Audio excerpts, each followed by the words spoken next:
প্রিয় সুধী, সবাইকে মুজিবের শুভেচ্ছা। এটি বিজয়ের মাস, আর মাত্র দুদিন পরে 16ই ডিসেম্বর বাংলাদেশের মহান মুক্তিযুদ্ধের 54 বছর।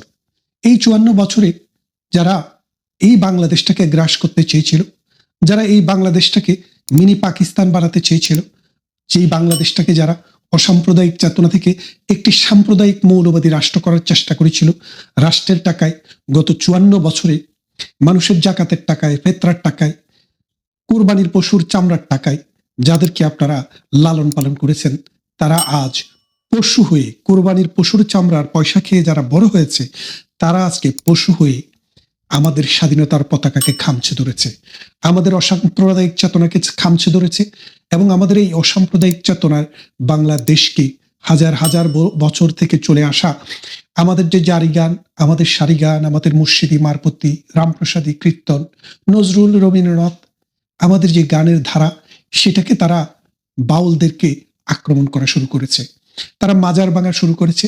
তারা বাংলাদেশের জন্মের সাথে যে দলটির নাম ওতপ্রোতভাবে জড়িত, যে দলটি না হলে বাংলাদেশ নামক স্বাধীন রাষ্ট্রটি হতো না, যে ব্যক্তির জন্ম না হলে এই স্বাধীন বাংলাদেশ হতো কিনা সন্দেহ, সেই ব্যক্তিকে, সেই দেশকে, সেই কনসেপ্টকে বারে বারে আঘাত করার চেষ্টা করছে।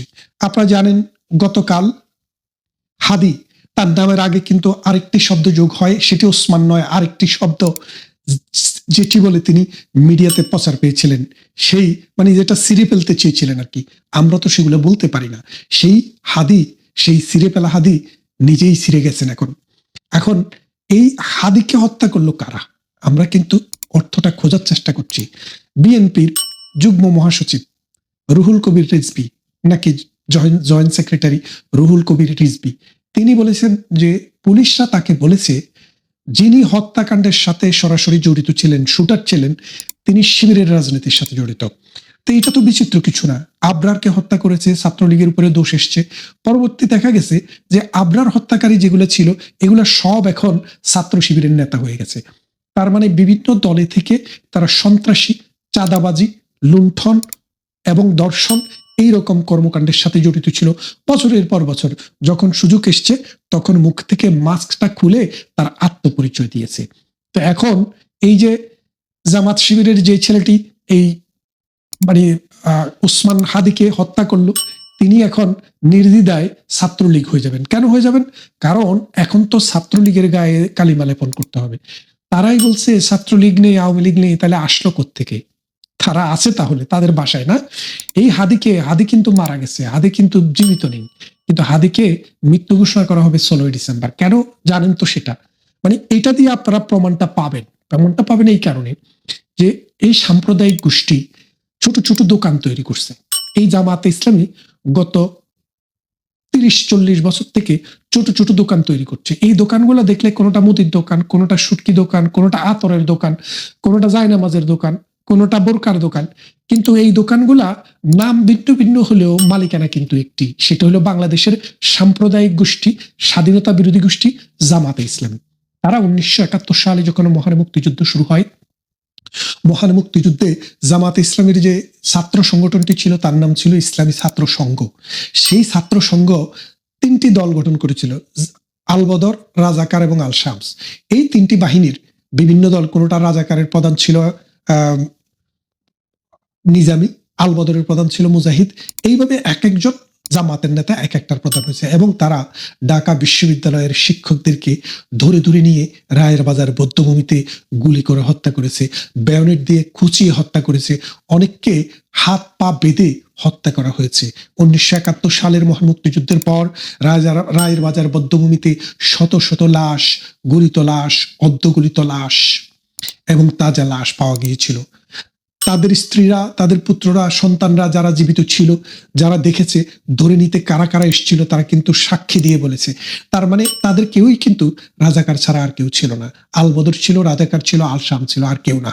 এবং দেখেন, বাংলাদেশে অনেক বীর শ্রেষ্ঠ রয়েছেন 7 জন। এই 7 জন বীর শ্রেষ্ঠের মধ্যে কাউকে কি আপনি কখনো মোল্লা দেখেছেন? জামাতে ইসলাম করেছে দেখেছেন? নেজামে ইসলাম দেখেছেন? দেখেননি। আরবি লাইনে পড়াশোনা করেছে দেখেছেন? দেখেননি। অথবা যারা বীর উত্তম ছিল, তাদের মধ্যে যারা বীরুত্তম হয়েছে দেশের জন্য যুদ্ধ করে, তাদের মধ্যে একজনও কি জামাতে ইসলামী অথবা কোন ইসলামী লাইনে পড়াশোনা করা মৌলবাদী শাসক গোষ্ঠী, মানে আজকের যে জামাতে ইসলামী, তাদের কেউ ছিল? ছিল না। তারপর বীর বিক্রম, তাদের মধ্যেও কেউ জামাতে ইসলামী ছিল না। তারপরে আসেন বীর পথিক, তাদের মধ্যেও কেউ ছিল না। কিন্তু এখন তারা দাবি করে তারাই শুধু মুক্তিযুদ্ধ চেয়েছে, তারাই বাংলাদেশ চেয়েছে, আওয়ামী লীগ চায়নি। এই যে মনে করেন মুনাফিকি, মুনাফিকি হচ্ছে তাদের রক্তে। এরা মুনাফিকি ছাড়া ওদের কোনো রক্তের মধ্যে আর কিছু নেই। ওরা গতকাল যা বলবে এর পরের দিন কিন্তু তারটা উল্টাইয়া বলবে। কারণ কি, মুনাফিক হিসেবে তাদেরকে যে প্রমাণ সেটা তো তারা দিতে হবে। 1971 সালের পর এই দেশে কিন্তু তারা রাজাকারী ছেড়ে যখন এই দেশ স্বাধীন হয়, যখন বিভিন্নভাবে পালিয়ে থেকে আস্তে আস্তে যখন সমাজে আসে, তখন আমরা দেখলাম তারা বলে যে না, আমরা তো স্বাধীনতার সপক্ষের। সেদিন মীর কাসেমের ছেলে বলল, আমার বাবা, মানে তার বাবা তাকে বলেছে যে আমরা স্বাধীনতা বিরোধী ছিলাম, এই কারণে আমরা মনে করি না এই বাংলাদেশ মনে হয় মুসলিম দেশ হিসেবে টিকে যাবে। আমরা যদি জানতাম যে আজকের মতো বাংলাদেশ মুসলিম দেশ হিসেবে টিকে যাব, অর্থাৎ তারা যদি জানতো, তাহলে তারা কিন্তু পাকিস্তানের পক্ষে থাকতো না, বাংলাদেশের পক্ষে থাকতো। তার মানে তাদের আত্মোপলব্ধির এই জায়গাটি তারা বলে, কিন্তু সত্যিকার অর্থে এখনো তারা বলছে 54 বছরের প্রতিশোধ নিতে হবে। 54 বছরের প্রতিশোধ নিতে হবে কে বলছে? জামাতের নমিনেটেড এমপি প্রার্থী। তাহলে আপনারা বোঝেন 54 বছর আগে কি হয়েছিল। তার মানে তাদের সাথে যে যুদ্ধ হয়েছিল সেই যুদ্ধটি বাংলাদেশের যুদ্ধ হয়েছিল। এখন তারা বাংলাদেশ চায় না, সার্ক অকার্যকর। এখন তারা ভারতকে বাদ দিয়ে পাকিস্তানের সাথে একটি কনফেডারেশন করতে চাচ্ছে, একটা নতুন ধরনের একটা অ্যালাইনমেন্ট করতে চাচ্ছে। কেন? কারণ পাকিস্তান তো মৌলবাদী উৎপাদন করে, জঙ্গি উৎপাদন করে। এই জঙ্গি এবং মৌলবাদীদেরকে যদি পাকিস্তান থেকে বাপদারাটিকে যদি তারা জিইয়ে রাখতে না পারে, তাদের রাজনীতিতে কিন্তু আর কোনো সম্বল নেই। 71 আমাদের, জারিগান আমাদের, সারিগান আমাদের, রবীন্দ্রনাথ, নজরুল, জীবনানন্দ, এরা সবাই আমাদের, গোলাম মোস্তফা আমাদের, সবাই আমাদের। কেন আমাদের? কারণ এরা এই বাংলাকে, এই বাংলার মানুষকে, সংস্কৃতিকে, সাহিত্যকে, ইতিহাসকে ভালোবেসেছে, মানুষের জীবনকে উন্নত করতে কাজ করেছে এবং কাজ করবে। আর জামাতে ইসলাম শুধু নিজে ছাড়া আর কাউকে বোঝে না। আপনি দেখেন, আওয়ামী লীগের কোন নেতা যদি একটি ব্যাংক তৈরি করে, সেখানে কিন্তু পাড়া প্রতিবেশী এলাকার ছেলেবেলে, শিবির হোক, বিএনপি হোক, আওয়ামী লীগ হোক, তারা চাকরি পাবে। কিন্তু জামাত শিবিরের কোনো প্রতিষ্ঠানে জামাত ছাড়া পিয়নের চাকরিও হয় না। তার মানে হচ্ছে জামাতকেই তারা আলাদা একটা ধর্ম মনে করে। আর আমরা যারা মুসলমান, তাদের জন্য জামাত করা হারাম। কারা বলেছেন? 1200 আউলিয়া, অলি, দেওবন্দ, যাদের হাত ধরে এই ভারতবর্ষে ইসলাম এসছে, তারা বলেছে, আমি তো বলিনি। আপনি দেখেন, আপনি বাংলাদেশের এই হাটাজারিতে যান, তারা বলছে। এবং হাত পাকা নিয়ে যিনি মাওলানা ওয়াজ করেন, এখন জামাতের লগে লিঙ্ক করার চেষ্টা করছেন, তিনি বলেছেন পৃথিবীতে এই দেশে যদি কোনো কমিউনিস্ট পার্টিও, ইসলাম বিরোধী কোনো শক্তিও যদি এদেশের ক্ষমতায় আসে, তারপরেও ইসলাম বেঁচে থাকবে, আশা থাকবে।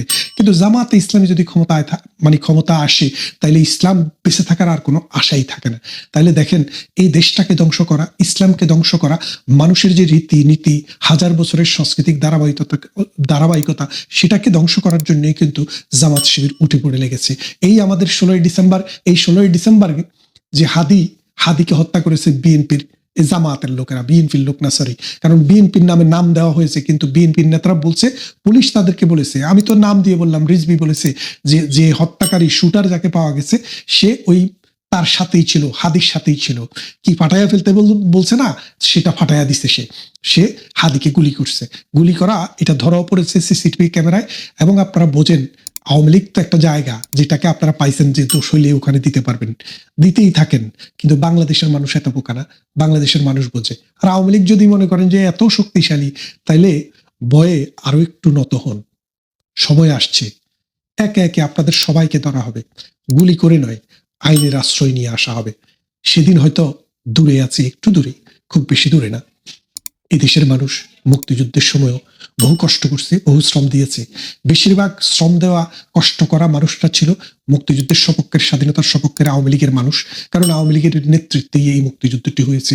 মাঠে মুক্তিযুদ্ধ যখন হয়, আর্মিরা মুক্তিযোদ্ধাদের ট্রেনিং দিয়েছে এবং যুদ্ধ করেছে, কিন্তু এটার পরিচালনার ভার, রাষ্ট্র পরিচালনার ভারের মতো আওয়ামী লীগের হাতেই ছিল। সুতরাং এই আওয়ামী লীগের নেতৃত্বে যে মুক্তিযুদ্ধ হয়েছে, সেই মুক্তিযুদ্ধের আজকে 54 বছর। এই 54 বছরের বিজয় দিবস আমরা এবার করতে পারছি না। আপনারা বিজয় দিবসের ডিসেম্বরের 1 তারিখ থেকে আপনারা দেখতেন রেডিওতে বিজয়ের গান, এখন আর বিজয়ের গান নেই। এখন কাদের গান? পাকিস্তানিদের গান, হাদিদের গান। কি গান এগুলা? ওই যে টাকলা, আরেকটা আছে না, টাকলার গান। এদের কি গান আপনারা বুঝছেন তো? যে বলছে যে 11টা মানুষ একটা বল নিয়ে কি খেলে এটা আমার বুঝে আসে না, তার বুঝে আসে না। পৃথিবীর কোটি কোটি মানুষের বুঝে আসে, কিন্তু তার বুঝে আসে না। কারণ তার বুঝে আসবে কোত্থেকে? সে তো মৌলবাদী চক্রের, মৌলবাদীদের বীজে জন্ম। সুতরাং তার চিন্তায় তো ওই 1400 বছরেরও পুরনো আয়ামী জাহেলিয়াতের মানচিত্রটা বসে আছে। সে তো আর এই 1400 বছর পরের দুনিয়াতে নেই, সে এখনো আজীব দুনিয়াতে আছে। আসুন, এই মুক্তিযুদ্ধের এই বিজয়ের মাস আমাদের ডিসেম্বর, এই ডিসেম্বরে প্রত্যেকটা ছাত্রলীগ, যুবলীগ, আওয়ামী লীগ, প্রগতিশীল মুক্তিযুদ্ধের পক্ষের মানুষের প্রতি অনুরোধ থাকবে, আপনারা আপনাদের ফেসবুকে, আপনাদের ওয়ালে, আপনাদের জীবনে ব্যক্তিগতভাবে সন্তানদের সাথে মুক্তিযুদ্ধের ইতিহাস শেয়ার করুন, মুক্তিযুদ্ধের একটি গান শুনুন, মুক্তিযুদ্ধের একটি সিনেমা দেখুন এবং এই মুক্তিযুদ্ধকে আমাদের চিন্তায় এবং চেতনায় লালন করুন। এই দেশ মুক্তিযোদ্ধাদের দেশ, এই দেশ অসাম্প্রদায়িক মানুষের দেশ। আজকে একটা শকুন এসে আপনার গাছের ঢালে বসছে, এই শকুন চিরদিন থাকবে না। এই শকুনকে তাড়ানোর ব্যবস্থা আমরাই করব। আরেকটি মুক্তিযুদ্ধ হবে, সেই মুক্তিযুদ্ধটি আপনারা যারা শরীক হতে চান, আপনাদের জীবদ্দশায় সেই সুযোগ হয়তো আপনাদের কাছে আসবে। এই যুদ্ধ মানে অস্ত্র দিয়ে হবে না, নীতি, নৈতিকতা, আদর্শ এবং সংগ্রামটা হবে আদর্শিক এবং রাজনৈতিক। সেই সংগ্রামের জন্য আপনাদের সবাইকে প্রস্তুতি নেওয়ার আহ্বান জানিয়ে আবারও বিজয়ের শুভেচ্ছা জানিয়ে ইনকিলাব মঞ্চের আহ্বায়ক নির্বাচনের সম্ভাব্য স্বতন্ত্র প্রার্থী ওসমান হাদি এখন হাসপাতালে লাইফ সাপোর্টে। চিকিৎসকরা বলছেন অবস্থা খুবই ক্রিটিক্যাল, মস্তিষ্ক মারাত্মকভাবে ক্ষতিগ্রস্ত। কিন্তু দর্শক, রাজনীতিতে মানুষের জীবন যেমনই হোক, নাটকের পর্দা নামার সুযোগ নেই। হাদি গুলিবিদ্ধ হওয়ার পর থেকে চলছে চরম অস্থিরতা। প্রথমে মিত্রদের মধ্যে দিয়ে চলল চরম ব্লেম গেম, যেন এই সুযোগেই তারা নিজেদের পুরনো ঝগড়া মিটিয়ে নিতে চেয়েছিল। কিন্তু নাটক শেষ হতে না হতেই সেই ঝগড়াটে দলগুলোকেই আবার দেখা গেল শীতল আরামদায়ক যমুনার হলরুমে। কি চলছিল সেখানে? 1 মিনিটের জন্য মনে হয়েছিল এই মিত্ররা বুঝি এবারের নির্বাচন একসঙ্গে করবে না। পর মুহূর্তে প্রধান উপদেষ্টার এক ডাকে সব দ্বন্দ্ব ভুলে, সব রাগ অভিমানকে পেঁয়াজ আলুর খোসার মতো ছুঁড়ে ফেলে তারা আবার ঘোষণা করলো ঐক্যই তাদের শক্তি। অথচ যে সরকার আগে পেঁয়াজ আলুর দাম নিয়ে যতটা চিন্তিত ছিল, এখন তারা হাদির গুলিবিদ্ধ হওয়ার 24 ঘন্টা পরেও কেন হামলাকারীদের ধরতে পারল না? স্বরাষ্ট্র উপদেষ্টা কেন হঠাৎ করে ঘুম ভেঙে ঘোষণা করলেন অপারেশন ডেভিল হ্যান্ড ফেজ 2 আসছে? আর সবচেয়ে বড় কথা, নির্বাচনের প্রার্থী হলে আগ্নেয়াস্ত্রের লাইসেন্স উন্মুক্ত করে দেওয়ার নজিরবিহীন ঘোষণা এসেছে। এরই মাঝে আবারও বোমা ফাটলেন বিএনপির ভারপ্রাপ্ত চেয়ারম্যান তারেক রহমান। জানালেন নির্বাচন নিয়ে তার আশঙ্কাই সত্যি হতে চলেছে। সামনে আরো ভয়াবহ অবস্থার হুঁশিয়ারি দিয়েছেন। এমন অবস্থায় গোটা নির্বাচন নিয়ে তৈরি হয়েছে নতুন অনিশ্চয়তা। খোদ নির্বাচন কমিশন, যারা সুষ্ঠু নির্বাচন আয়োজন করবেন, তারাই এখন নিজেদের নিরাপত্তা নিয়ে বিচলিত। প্রধান নির্বাচন কমিশনার এএমএম নাসিরউদ্দিন, 4 নির্বাচন কমিশনার ও নির্বাচন কমিশন সচিবালয় সিনিয়র সচিবের বিশেষ নিরাপত্তার ব্যবস্থা করতে পুলিশকে চিঠি দিয়েছে ইসি। এমন পরিস্থিতিতে প্রশ্ন উঠেছে, আইন শৃঙ্খলার চরম অবনতির দায় সরকার কিভাবে অস্বীকার করবে? যমুনার সংলাপের নতুন দৃশ্যের মাধ্যমে কি ধামা চাপা দেয়া যাবে মাঠের আতঙ্ক? মিত্রদের প্রকাশ্য মল্লযুদ্ধ কতবার শীতল করা যাবে যমুনার আইসি হলরুমে থেকে? নির্বাচনের বাকি যেখানে 2 মাসেরও কম, তখন কেন এত অনিশ্চয়তা? বিস্তারিত জানতে চলুন যাওয়া যাক বিশ্লেষণ। ডিসেম্বর দুপুরে বিজয়নগরে নির্বাচনী প্রচারের সময় গুলিবিদ্ধ হন হাদি। প্রথমে ঢাকা মেডিকেলে, তারপর সন্ধ্যায় তাকে এভার কেয়ার হাসপাতালে নেওয়া হয়। 13 ডিসেম্বর সন্ধ্যায় হাসপাতাল পরিচালক ডক্টর আরিফ মাহমুদ যা জানিয়েছেন তা খুবই আশঙ্কাজনক। হাদির অবস্থা খুবই ক্রিটিক্যাল এবং তিনি কৃত্রিম শ্বাস প্রশ্বাসে আছেন। মেডিকেল বোর্ড গঠন করে চিকিৎসা চললেও চিকিৎসকরা কোনো আশার নিশ্চয়তা দিতে পারছেন না, কারণ তার মস্তিষ্ক মারাত্মকভাবে ক্ষতিগ্রস্ত হয়েছে, ফুসফুসেও আঘাত রয়েছে। ব্যাপারটা দেখুন, নির্বাচনের তফসিল ঘোষণার পরের দিনই রাজধানীর প্রকাশ্য রাস্তায় একজন সম্ভাব্য প্রার্থী গুলিবিদ্ধ হয়েছেন। সরকার এই 2 দিন আগেও বলেছিল নিরাপত্তার কোনো ঘাটতি নেই, আইন শৃঙ্খলা বাহিনী সর্বোচ্চ প্রস্তুত। কিন্তু রাতারাতি দৃশ্যপট বদলে গেল। এই পরিস্থিতিতে সরকার, যারা আইন শৃঙ্খলার চরম অবনতির দায় কোনোভাবেই অস্বীকার করতে পারে না, তারা এই ব্যর্থতা ঢাকতে কি করলো? এর উত্তর হলো আবার সংলাপের নাটক, যেখানে কমেডি আর সিরিয়াসনেস একাকার। হাদি গুলিবিদ্ধ হওয়ার সঙ্গে সঙ্গে শুরু হলো ব্লেম গেম ফেস্টিভ্যাল। প্রথমে ধাক্কা সামলাতে পারেনি বিএনপি, হাদির সহকর্মীরা সোজা সাপটা বিএনপিকে দায়ী করেন। এমনকি ঢাকা ৮ আসনে জামাতের সম্ভাব্য প্রার্থী ছাত্র শিবিরের কেন্দ্রীয় নেতা এবং ডাকসু ভিপি সাদিক কায়েম ফেসবুকে এসে সরাসরি ইঙ্গিত দিলেন বিএনপির দিকে। এর ফল কি হলো? ঢাকা ৮ আসনের বিএনপির প্রার্থী মির্জা আব্বাস হাসপাতালে হাদিকে দেখতে গিয়ে রীতিমতো তোপের মুখে পড়লেন। কিন্তু বিএনপির মহাসচিব মির্জা ফখরুল ইসলাম আলমগীর তো আর চুপ করে বসে থাকার লোক নন। তিনি ১২ ডিসেম্বর তোপ দাগলেন জামাতের দিকে। পরদিন আরো স্পষ্ট অভিযোগ তুললেন রুহুল কবির রিজভী। তিনি পুলিশের বরাত দিয়ে দাবি করলেন হামলায় জড়িত জামাত শিবির। সঙ্গে সঙ্গে সাদিক কায়েম পাল্টা পোস্ট দিয়ে রিজভীর কাছে প্রকাশ্য ক্ষমা চাইলেন। পরে অবশ্য রিজভীও দুঃখ প্রকাশ করলেন, কিন্তু কাদেরকে ইঙ্গিত করে বলছিলেন তার বলার অপেক্ষা রাখে না।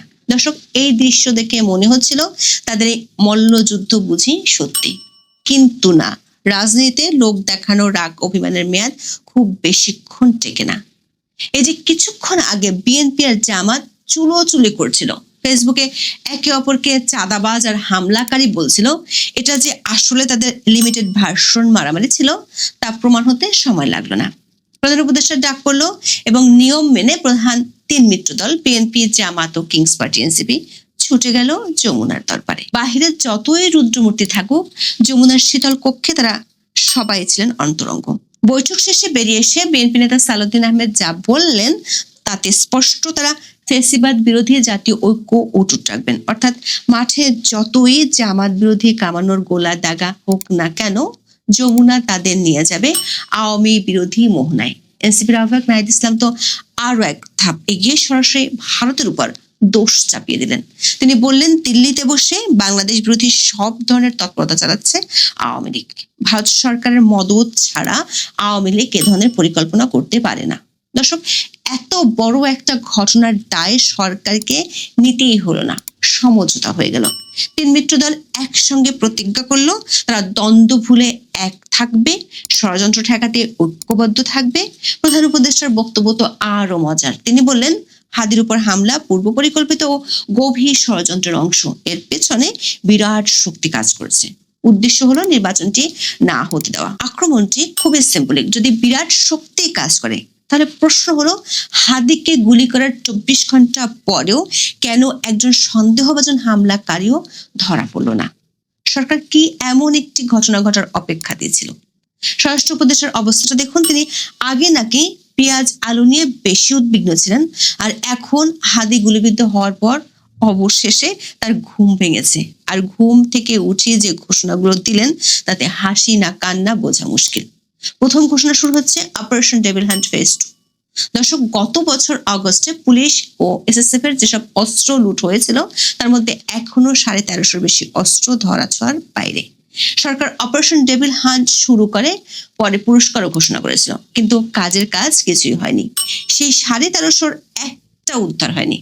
এখন সেই ব্যর্থ মিশনে আবার নামছেন। কেন? ফ্যাসিস্ট টেররিস্টদের দমনের উদ্দেশ্যে আর হাদির আক্রমণকারীদের ধরিয়ে দিতে ৫০ লাখ টাকা পুরস্কার ঘোষণা করা হয়েছে। কিন্তু প্রশ্ন হলো, অতীতে যেখানে বৈধ অস্ত্র নির্বাচনের সময় ফেরত নেওয়া হতো, সেখানে সরকার উল্টো কেন এবার সবাইকে অস্ত্র ব্যবহারের অনুমতি দিচ্ছে? স্বরাষ্ট্র উপদেষ্টা বলছেন, নির্বাচনের প্রার্থীরা চাইলে সরকার অস্ত্রের লাইসেন্স দিবে।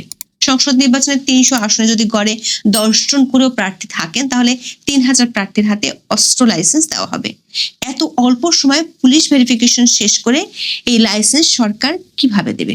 এটা কি নতুন কোনো লটারি, নাকি সরকার বলতে চাইছে আপনার নিরাপত্তা আপনি দেখুন, আমরা ফিরে যাব? স্বরাষ্ট্র মন্ত্রণালয়ের এমন উদ্ভট সিদ্ধান্তের মধ্যে খোদ নির্বাচন কমিশনে এখন বিচলিত। নির্বাচন কমিশনের কাজ কি? নির্বাচনে অংশ নেওয়া প্রার্থী, ভোটার সহ সকলের নিরাপত্তা নিশ্চিত করতে প্রশাসনকে নির্দেশ দেওয়া, তাই তো।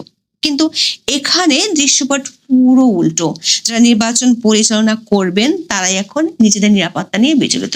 ১৩ ডিসেম্বর ইসি সচিবালয় থেকে চিঠি পাঠানো হয়েছে ঢাকা মহানগর পুলিশ কমিশনারের কাছে। তারা প্রধান নির্বাচন কমিশনার, ৪ নির্বাচন কমিশনার এবং সিনিয়র সচিবের জন্য বিশেষ নিরাপত্তা চেয়েছে। সিএসির জন্য অতিরিক্ত গাড়ি সহ পুলিশ এসকর্ট, আর বাকি কমিশনারদের জন্য বাসভবন ও অফিসে যাতায়াত সহ সার্বক্ষণিক গাড়ি সহ পুলিশি এসকর্ট চাওয়া হয়েছে। শুধু তাই নয়, ঢাকা, চট্টগ্রাম ও খুলনার আঞ্চলিক নির্বাচন কর্মকর্তা ও রিটার্নিং কর্মকর্তাদের সার্বক্ষণিক নিরাপত্তার জন্য গানম্যান নিয়োগের নির্দেশ দিয়েছে ইসি। যদি নির্বাচন কমিশনই বলে ভাই আমাদের বাঁচাও, আমাদের এক্সট্রা নিরাপত্তা লাগবে, তাহলে ভোটার আর প্রার্থীরা কোথায় যাবেন? এটা কি সুষ্ঠু নির্বাচন নাকি আত্মরক্ষা নির্বাচন? এদিকে বিএনপির ভারপ্রাপ্ত চেয়ারম্যান তারেক রহমান, যিনি নিজের নিরাপত্তার ঝুঁকির কথা বলে দেশে আসছেন না, তিনিও নতুন বোমা ফাটালেন। হাদি গুলিবিদ্ধ হওয়ার পরদিন ভার্চুয়ালি যুক্ত হয়ে তিনি বললেন নির্বাচন নিয়ে তার ভবিষ্যৎবাণী সত্যি হতে চলেছে, সামনে অবস্থা আরো খারাপ হতে পারে। দর্শক, হাতে আর বেশি সময় নেই, নির্বাচনের বাকি 2 মাসেরও কম। আর এই 2 মাসে আমরা কি দেখছি? একদিকে একজন সম্ভাব্য প্রার্থীর জীবন মৃত্যুর সঙ্গে পাঞ্জা লড়া, অন্যদিকে মিত্রদের মধ্যে নাটকীয় মারামারি এবং তার চেয়েও নাটকীয় সমঝোতা। সরকার বলছে এটা গভীর ষড়যন্ত্র আর বিরাট শক্তির কাজ, কিন্তু 24 ঘন্টা পরেও হামলাকারীরা অধরা। নির্বাচন কমিশন নিজের জীবন বাঁচাতে পুলিশের কাছে ধর্ণা দিচ্ছে। আর এই সব কিছুর মাঝে স্বরাষ্ট্র উপদেষ্টা বলছেন আপনারা প্রার্থীরা সবাই অস্ত্র হাতে নিন। এই পরিস্থিতিটা ঠিক কেমন জানেন? যেন আমরা একটা জীর্ণ জাহাজে উঠেছি। জাহাজের ক্যাপ্টেন বলছেন চিন্তা নেই, জলদস্যুরা আসলে আমরা জাহাজের সব যাত্রীকে একটা করে লাইসেন্স প্রাপ্ত তলোয়ার ধরিয়ে দেব, তোমরা নিজেরাই বাঁচো। কিন্তু ক্যাপ্টেন নিজে নিরাপদ ঘরে বসে আছেন। প্রশ্ন, এই চরম অনিশ্চয়তার মধ্যে আইন শৃঙ্খলার অবনতির দায় সরকার কিভাবে অস্বীকার করবে? যমুনার আরামদায়ক সংলাপের মাধ্যমে কি মাঠের আতঙ্ক ধামা চাপা দেওয়া যাবে? নিরাপত্তা দিতে ব্যর্থ সরকার প্রার্থীদের অস্ত্রের লাইসেন্স দিয়ে কি অবস্থা সামাল দিতে পারবে, নাকি দেশ আরো অবনতির পথে হাঁটবে? সেই প্রশ্নের উত্তর যমুনার মোহনায় কিংবা স্বরাষ্ট্র মন্ত্রণালয়ের বৈঠকে যেহেতু পাওয়া যায়নি, তাই আপাতত অপেক্ষায় থাকতে হবে।